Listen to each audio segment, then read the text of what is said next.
I'm Lindsay Littman. Here are your headlines from Central Texas. City council members voted to approve a non-binding agreement with the company behind the $10 billion data center project, but that decision came with critics. 6 News anchor Adriana Alexander has the latest on the aftermath of that vote.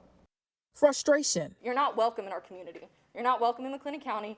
We don't want your projects. We don't want your AI data centers. Disagreement. So for this one data center, we're looking at 7 to 10 times consumption on an annual basis of the entirety of McLennan County. As all but one Lacey Lakeview council member voted to approve a non-binding agreement to continue negotiations on a proposed $10 billion data center. The vote came before residents could make public comments. The cons are unknown. That's why we are afraid.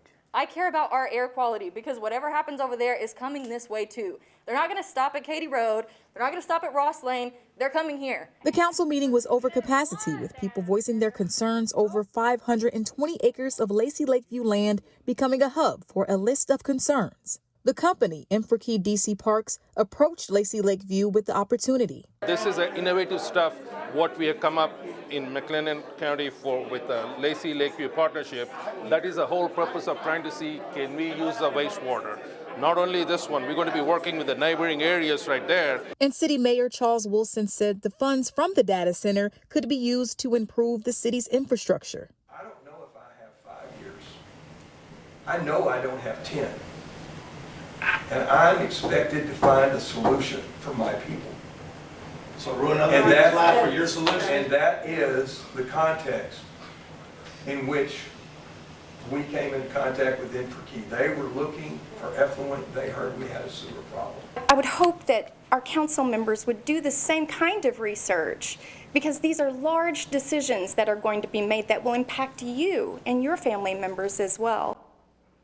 And that was Adriana Alexander reporting. In more Central Texas news, a Harker Heights resident thought she was taking advantage of a banking promotion, but one mistake led to her being out of thousands of dollars. Sydney Walker reached out to the bank to get action.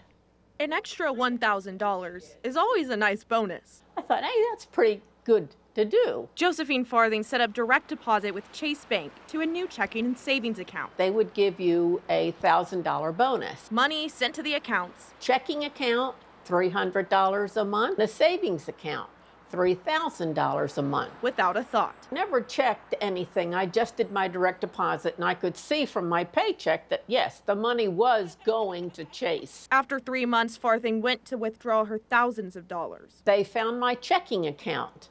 And I said, well, where's the money for the savings account? That should be about $9,000 by now. It was gone. And they said, I'm sorry, we can't find it. Chase couldn't find any other accounts under her name. Of course, I go into panic mode. She called the Office of Personnel Management. They said, this account number belongs to someone else. A simple mistake. I'm sorry, I made a mistake. And they said, yes, you transposed numbers. Cost her thousands. I said, well, you know, that's too bad.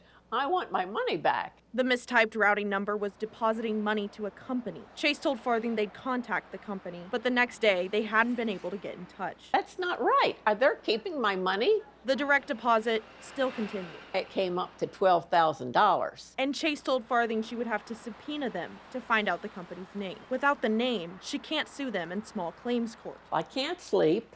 I haven't been able to eat. My stomach is constantly upset. I reversed 2 numbers. For just one mistake. My money, my hard-earned 41 years with the government, Vietnam vet. Well, not all hope is lost. In a statement, a Chase Bank spokesperson told us, we're actively working with Ms. Farthing and the recipient to recover her funds. Those are your headlines from Central Texas.